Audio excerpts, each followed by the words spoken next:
This is Optimal Finance Daily, episode 1722.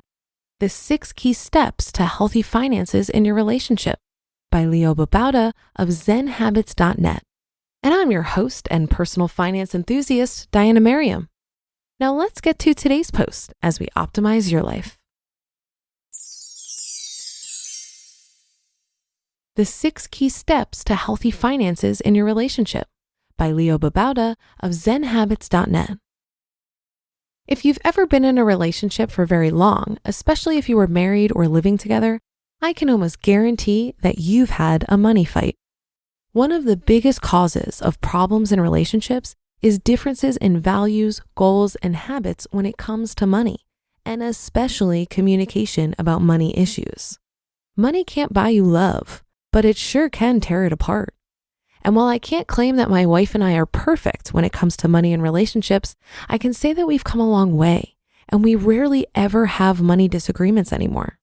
It wasn't always that way, and we've had our share of fights along the way, but we're in a much more solid relationship these days because we learned how to talk about money and how to align our financial goals.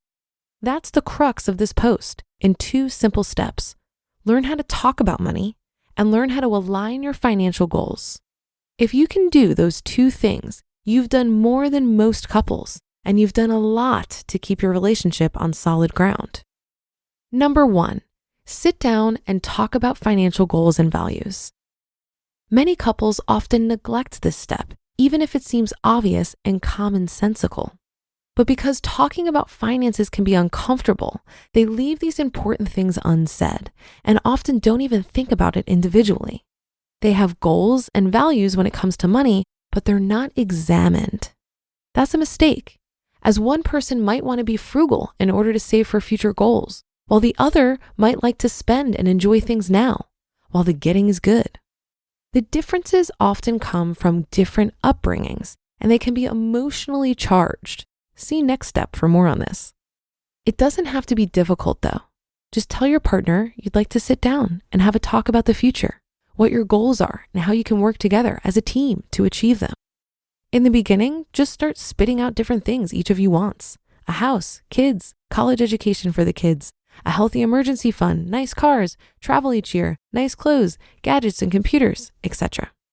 Then start to prioritize and see if you can come up with things in common. If you want different things, it's important that you talk about why and consider the other person's desires. If that's what makes the other person happy, you should want to make them happy. That's the basis of a good relationship. But relationships aren't one-sided either, so you should be able to be happy too. The point is that both sides should be considered, and you should look for a win-win solution or compromise so that you can both be happy. It might take a few meetings to get to actual written goals with a time frame for each, but that's where you want to be eventually. Number 2, remove emotions from financial talk. From your first meetings about financial goals to your subsequent weekly talks, listen to step 5, it's important that the 2 of you stay calm. Don't get hurt or angry over any of the issues, and try to look at these issues objectively. Often financial issues are tied up in all kinds of emotional issues, stemming from childhood, from issues of security, to feeling like your way is better, to feeling hurt if your way of spending is criticized in any way, and much more. These emotional issues are all tangled together with financial issues, and it's important that you untangle them and just deal with financial goals and habits. First, don't use emotional, accusatory, or inflammatory language. Don't blame the other person or even be negatively critical. Simply talk about your financial goals, developing a plan for getting to those goals, developing a system for dealing with finances, and so forth. Also, try not to feel like you're under attack if the other person talks about your goals or habits. Let this be an open discussion. And if you feel under attack, stop, take a deep breath, and remember that this isn't a discussion about you personally, but about how the 2 of you are going to meet your goals. Again, think of this as a team effort, not as a you versus me effort. Number 3, come up with a plan to meet your goals. Once you're able to come up with common financial goals, a huge step, celebrate, you need a plan to get you there. This will take into account your joint income, your debt, your savings, how much you can put towards debt and or savings each month, whether you want to cut back on certain things in order to meet your savings goals, how long you want to give yourself to meet financial goals, and so forth. Start by having a definite time frame for each goal, and then figure out how much you need to save or pay towards debt each month to get to your goals. Create a spending plan, if you haven't yet, for each month, and see if you can adjust it to meet that monthly goal. You might need to cut back on some things or earn extra income or both. Or you might discover that your goals aren't realistic and you need to cut back on them, reprioritize, or push them back a bit in order to meet them. This plan to meet your goals is how you will align your daily and monthly spending with your long-term goals. It's also a great way to resolve minor short-term disputes. You should definitely buy fewer shoes, and I should buy fewer video games so we can buy that house in 3 years and travel to Europe in 2 years. Number 4, develop a system for finances that works for both of you. In order to put your financial plan into action, you'll need to figure out how you're going to pay your bills, pay debt, deposit into savings, have money for various spending needs like gas and groceries and eating out, and so forth. Someone will have to take responsibility for each part of the system. It's better if you're both involved, but you should find what works best for you as a couple. One person might go to the bank while the other updates your financial program like Quicken, or your checking register to make sure you're in balance, for example. Number 5, have weekly financial meetings. This is very important, and it's a step that many couples overlook. Just because you have common financial goals and a plan and a system doesn't mean that everything is fine.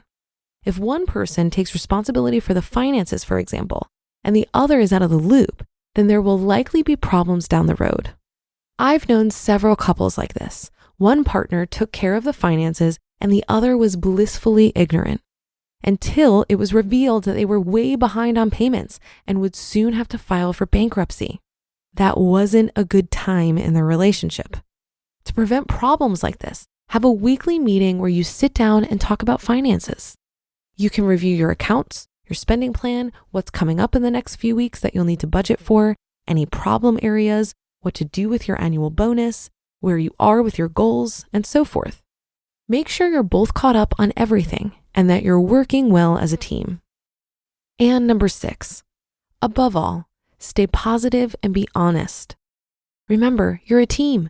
You have the same goals and you want each other to be happy. Team members can help each other out and encourage each other, or they can rip the team apart by being negative, by blaming, by working against the common goals. If you always stay positive, you'll succeed as a team.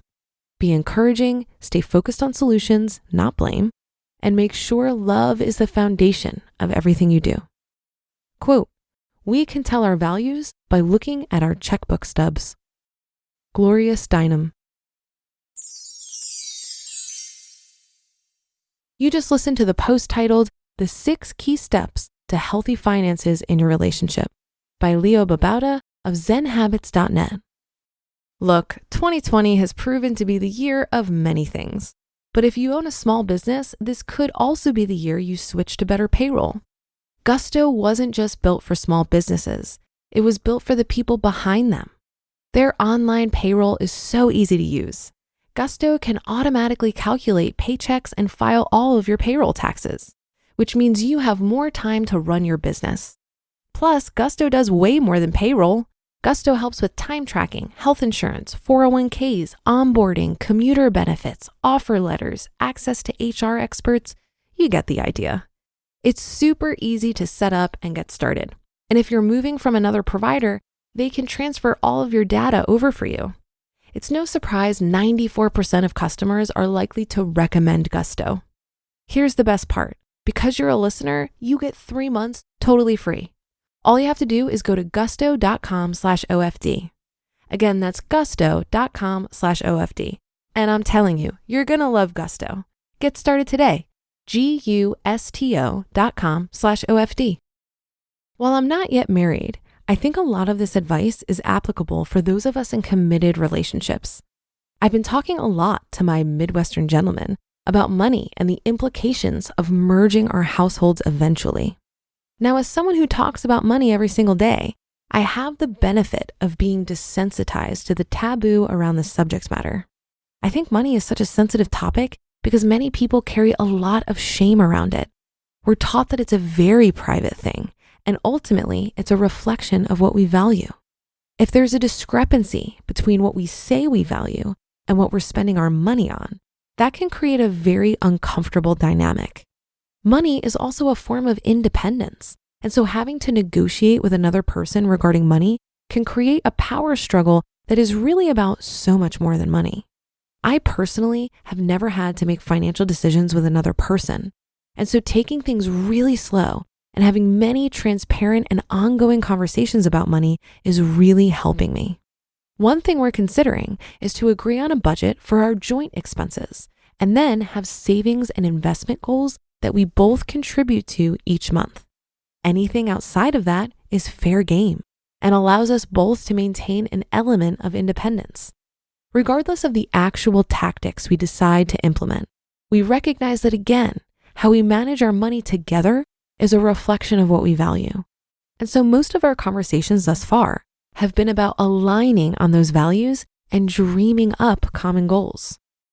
And that will do it for today. Have a great day and start to your weekend. Thank you for listening, and I'll be back here reading for you tomorrow, where your optimal life awaits.